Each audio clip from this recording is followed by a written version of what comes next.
সতীপীঠের কথা উঠলে যে পীঠ রহস্য আর ত্যাগের প্রতীক তা হল হিংলাজ শক্তিপীঠ।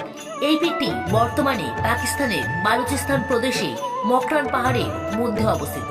পুরাণ অনুযায়ী দক্ষ যজ্ঞের পর সতীর দেহ বহন করতে করতে শিব যখন তাণ্ডব করেছিল তখন বিষ্ণু সুদর্শন চক্রে সতীর দেহ খণ্ডিত হয়।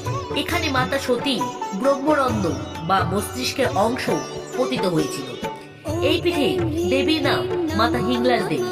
এখানকার ভৈরব হলেন ভীমলোচন ভৈরব। হিংলাজ মন্দিরের বিশেষত্ব হলো এখানে কোনো মূর্তি নেই।